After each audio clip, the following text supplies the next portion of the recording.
बकरा ढूंढ के लाओ। अच्छा यज्ञपति महाराज जी बकरा ही क्यों मंगवाया? और क्या जीव नहीं थे? बकरा इसलिए मंगवाया कि बेई तो मैं भरी भरी राजा दक्ष में के जा दुनिया में जो कछू सो, और बेई में होता बकरा में मत जावे पर मैं नहीं जावे। और ध्यान रखना भगवान को अगर सबसे ज्यादा बैर है तो केवल मैं से है। घमंड मत करना जीवन में, इसी चीज से सबसे ज्यादा बैर है। अगर ये नहीं होता, महाराज जी बस 4 वेद 6 शास्त्रों का ज्ञानी था, लंका जैसे गढ़ सोने के गढ़ का स्वामी था, और विश्रवा जैसे ब्राह्मण का बेटा था। केवल अहंकार आ गया था कि जा दुनिया में जो कछू सो। परिणाम क्या रहा? क्या परिणाम रहा? एक अहंकार दुर्योधन को था, 100 भाई मेरा सम्मान करते हैं पीछे, 100 भाइयों की तो छत्र छाया पीछे रहती है, और 100 भाई मेरे हुक्म का पालन करते हैं। लेकिन एक बात आपको पता होनी चाहिए कि महाभारत के युद्ध में केवल अकेले भीम ने 100 मारे थे, अकेले ने। कहां रहा घमंड? अच्छा सबसे ज्यादा हंसी कब आते है? सबसे ज्यादा हंसी तब आते है तब घमंड हम कब तक आए को 2 चीजों को, एक जेब में आ जाए धन और शरीर में आ जाए बल। और सही बात यह है कि इनको घमंड कर रहे हैं 2 चीजों को, ये दोनों ही तुम्हारी है ना। जो तुम्हारी बिल्कुल ना ता को घमंड कर रहे हो। और नहीं देखा भी होगा हमारे बहुत बड़े बूढ़े बैठे हैं ना, जो जहाजन में उड़ा दे वे साइकिल पे ना छोड़े परमात्मा ने, और जिनके चलवे थे धरती में गड्ढा पड़ गए वे खटिया में मिला दिए। इतना काम कर देता है वो। कभी जीवन में घमंड मत करना। श्रोता बंधो, राजा दक्ष का यज्ञ विध्वंस हो गया था तो देवता एक बकरा लेके आए।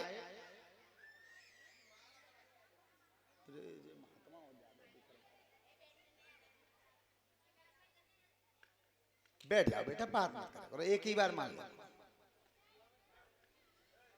ध्यान रखना उस समय राजा दक्ष के धड़ से और बकरा का सिर जोड़ दिया। जब वो जिंदे हुए और खड़े हुए तो कहा क्या, मुंह से आवाज क्या निकली है?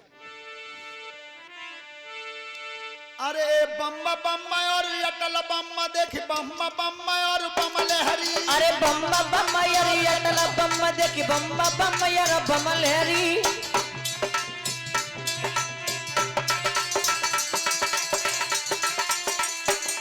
और मैं जीवा और तू ब्रह्म देखी अटल बम्मा और बमल हरी। अरे मैं जीवा यार तू ब्रह्म देखी अटल बम्मा यार बमल हरी।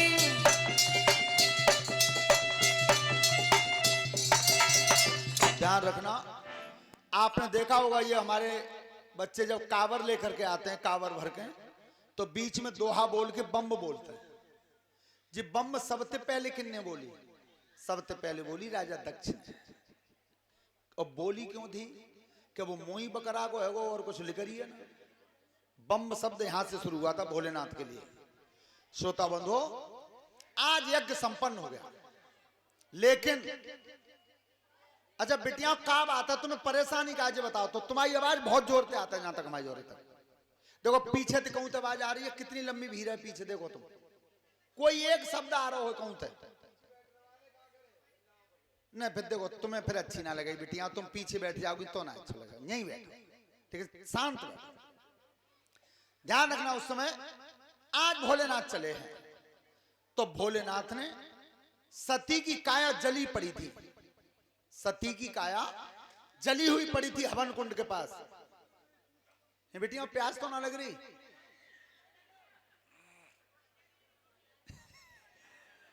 हम तो ऐसा ही होता रहेगा, हम तुम्हें जबरदस्ती चुप करते रहे। वो बहन जी ऐसा भाव काऊ के बालक लग रहे हो गोद में, अब बालक लग रही भूख और बालक रोवे, तो जैसी बालक जोतते रो तो बाकी दूध की और पानी की तो चिंता करी ना, और बातें कही एकदम हो चुप। अब बताओ वो ऐसी चुप है जावे हो हैं? तो बेटियां अगर कोई प्यास प्यास लगे तो बता दे करियो, ठीक है। ध्यान रखना, आज भोलेनाथ ने वो जली हुई काया पड़ी थी दोनों हाथों पर उठा ली पत्नी की, और चेहरा की तरफ देख करके चल दिए। न रुके, न पानी पिया, न कुछ खाया, केवल सती के चेहरे ही वहां देख रहे हैं। सती तुम मैंने कितनी मने करी, बार बार मने करी पर तुम नहीं मानी। श्रोता बंधो, आज जटाएं पर्वतों पर खिंचर रही थी, पानी पिया नहीं और एक क्षण के लिए रुके नहीं। भोलेनाथ भागते रहे पर्वतों पर। तो सब देवता आज बोले भैया अगर यही हालत रही तो फिर संसार में प्रलय आ सकती है। तो आज वे सब देवता इकट्ठे होकर के क्षीर सागर में पहुंचे। भगवान से कहा विष्णु से कि प्रभु अब भोलेनाथ की हालत देखी नहीं जाती है, देखी नहीं जाती। तो भगवान विष्णु कहते हैं कि जब तक जी जली भई काया रह गई हाथन पे, तब तक शिव जी को चैन नहीं पड़ेगा। और वो बात आज तक है। किसी की जब मृत्यु होती है और मुर्दा जब तक घर में रहता है तब तक पीर कितनी होती है, कितना दर्द होता है। और वही मुर्दा जब जाकर के मरघट में जल जाता है तो फिर आधी रह जाती है परेशानी। तो भगवान विचार करते हैं कि जब तक ये काया नष्ट नहीं होगी जो सती की जली हुई काया पड़ी है। श्रोता बंधो, आपने सुना हो तुम्हारे शरीर में सबसे ज्यादा मुलायम चीज कौन सी है? वो है जीभ। सबसे ज्यादा मुलायम है। तो एक बार जब जीव ने, बेटियां सब सुन लियो, चूंकि जी सबक है चलते काऊ के ज्यादा काऊ के कम। तो जीव ने भगवान से कही कि प्रभु जी बताओ 32 के बीच में हम कर दें तुमने, और नेकऊ काउलंग उल्टी सीधी है जाता ताईखन पे काट देते हैं दांतन की कही। ये 32 के बीच में तुम्हें हमें ठहरा दो तुमने, और जब मन करता ताईखन काट देता है। तो भगवान ने की सुनो, तुम मुलायम हो और जे सख्त हैं, कड़े हैं दांत। तो भगवान ने कह दिया तुम चिंता मत करना। जीव से कही कि जे तेरे बाद में आएंगे और पहले चले जाएंगे।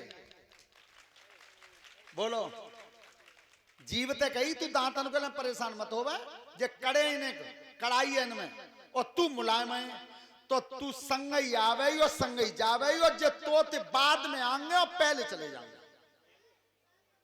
बोलो, जा रहे हैं कि नहीं?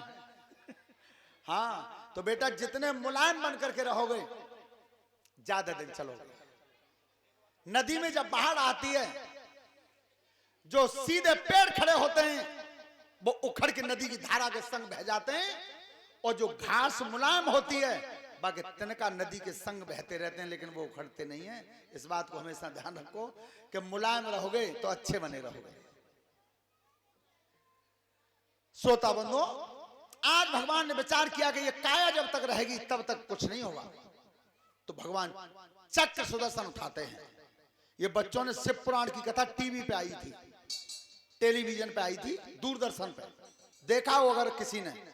तो भोलेनाथ जब दोनों हाथों पर सती को लेकर के भाग रहे थे, तब भगवान ने चक्र सुदर्शन उठाया था क्षीर सागर में। और किया क्या था?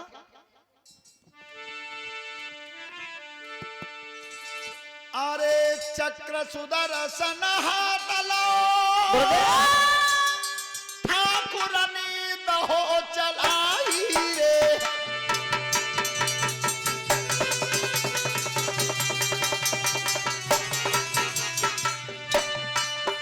और कसी उंगली दी छोड़ी दो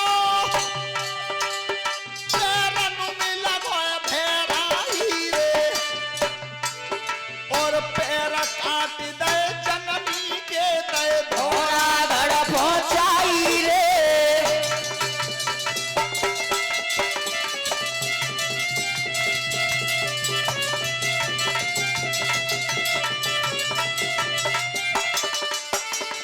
ध्यान रखना है पति महाराज जी, सबसे पहले चक्र सुदर्शन ने पैर काटे हैं। अधजली काया थी, पैर धौरागढ़ में जाकर के गिरे। ऐसा विद्वानों का मत है कि मैया के पैरों की पूजा आज तक कोई नहीं करता।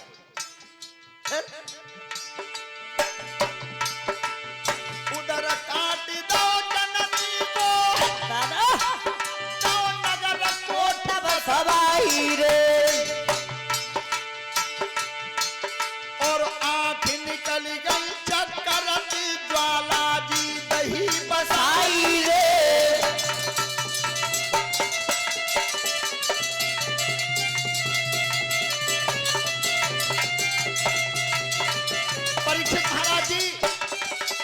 मेरी बेटियां बहनें सब ध्यान से सुनेंगी, इस व्रत को तुम रहती हो।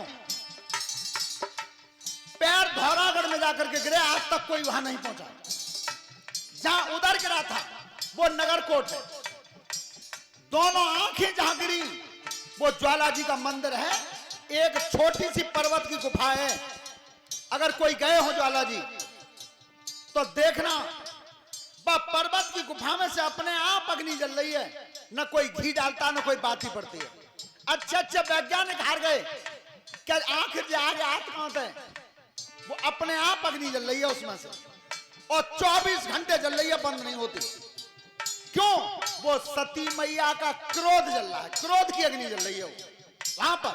और शीश काट दो जननी को, वैष्णो देवी बस गाई रे, और चक्र सुदर्शन की धारा तब टुकड़ा रहे बनाई रे।